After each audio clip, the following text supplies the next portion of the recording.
तो यहां पे हम बात करेंगे OSH कोड की, occupational safety health and working conditions code 2020। इस पर्टिकुलर कोड में साफ साफ लिखा हुआ है कि एक वर्कर दिन में 8 घंटे के लिए काम करेगा और उस 8 घंटे में उसका लंच वगैरह का जो टाइम है, चाय वगैरह का टाइम है, वो इंक्लूडेड होगा।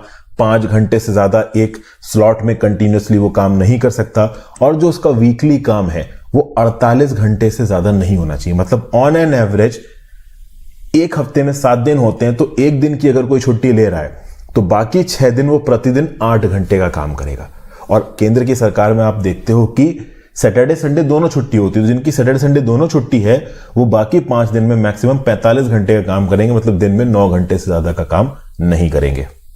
हालांकि टेक्निकली देखिए तो लोग उससे ज्यादा ही काम करते हैं दोस्तों, क्योंकि देखिए इस पर्टिकुलर 8 घंटे या 9 घंटे में आपके ऑफिस जाने का समय, ऑफिस से आने का समय, इन सब का कोई भी जिक्र नहीं। इतना समय तो मिनिमम आपको ऑफिस में बिताना है। केंद्र की सरकार भी बोल रही है कि दिन में वर्किंग आवर्स को 12 घंटे रखो। ये किस लॉजिक के हिसाब से बोला जा रहा है? देखिए, जो लोग इन पर्टिकुलर लॉज को अपोज कर रहे हैं उनका लॉजिक सिंपल है। कॉलोनियल टाइम्स में एक्स्ट्रा वर्किंग आवर्स रख के जो इंडस्ट्रियल एस्टैब्लिशमेंट थी वो वर्कर्स को एक्सप्लॉइट करती थी, उनको एक्स्ट्रा पैसा भी नहीं देती थी, उनसे extraordinary amount of excruciating amount of काम करवाती थी। सरकार बोल रही है ऐसा यहां पे कुछ भी नहीं होगा। जो लोग दिन में 8 घंटे काम करना चाहते हैं वो 8 ही घंटे काम करेंगे और जो लोग मैक्सिमम 48 घंटे काम करना चाहते हैं उनसे 48 घंटे का ही हफ्ते में काम लिया जाएगा। लेकिन अगर कुछ लोग ऐसे हैं जो ओवरऑल दिन में 12 घंटे की शिफ्ट कर सकते हैं तो उनको ओवर टाइम का पैसा दिया जाएगा। मतलब अगर 48 घंटे का वर्क वीक है तो उसके हिसाब से जो महीने की तनख्वाह आपकी फिक्स की गई है वो तो आपको मिलेगी। उसके ऊपर आप जितना ओवर टाइम कर रहे हो उसका पैसा एक्स्ट्रा मिलेगा। इसमें एक और पॉइंट यहां पे बोला जा रहा है केंद्र की सरकार और राज्य की सरकारों के ऑफिशियल्स के द्वारा। क्या होता है कि मान लो 48 घंटे का वर्क वीक है, अब आपने 48 घंटे का काम 4 ही दिन में कर दिया। 12 घंटे का दिन की शिफ्ट चलाई आपने, 4 दिन काम किया, 48 घंटे आपके हफ्ते काम हो गया, तो बाकी 3 दिन आप छुट्टी ले सकते हो। तो अगर कोई वुमेन है, उसे अपने बच्चों को पालना है, अपने घर पे समय देना है, तो उस केस में उसको 7 दिन में से टेक्निकली 4 ही दिन काम करना है, 3 दिन उसकी छुट्टी हो जाएगी। और बाकी 3 दिनों में अपने प्रोडक्शन को बढ़ाने के लिए अगर वो इंडस्ट्री कुछ एक्स्ट्रा लेबर हायर करना चाहे, अलग से पैसा देके, तो वो कर सकती है। इंडस्ट्रियल एस्टैब्लिशमेंट्स और फैक्ट्रीज का क्या बोलना है कि भाई देखिए हमने बहुत बड़ा पैसा इन्वेस्ट किया है कैपिटल में, इंडस्ट्रीज मशीनें वगैरह लगाने में, तो ये मशीनें जितनी ज्यादा चलेंगी उतनी ज्यादा उनकी प्रोडक्टिविटी और प्रॉफिटेबिलिटी होगी।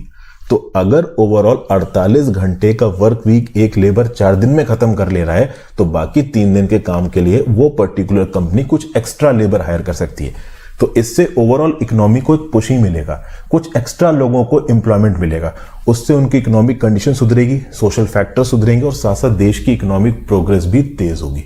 तो ये लॉजिक प्राइवेट कंपनीज का सही है। बट प्रॉब्लम दोस्तों ये है कि ये सारे नियम कानून ग्राउंड लेवल पे इंप्लीमेंट होंगे, इसकी क्या गारंटी है?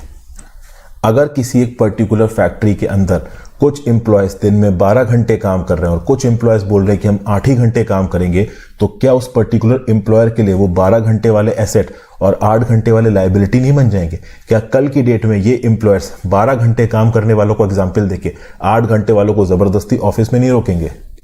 और कल की डेट में जो एक्स्ट्रा काम कर रहे हैं उनको उनके काम के हिसाब से तनख्वाह दी जाएगी? इस बात को इंश्योर करने के लिए कौन बैठा है? इस समय पे केंद्र की सरकार, राज्य की सरकार दुनिया भर की कंट्रीज को, इंडिया को एक प्रॉपर इन्वेस्टमेंट हब की तरह दिखाने की कोशिश कर रही है। लेबर लॉज इंडिया के अंदर अभी भी कमजोर हैं, तो कमजोर लेबर लॉज के अंदर अगर आप वर्किंग आवर्स को फ्लक्चुएट करते हो तो डेफिनेटली लेबर्स के एक्सप्लॉयटेशन के चांसेस बढ़ेंगे।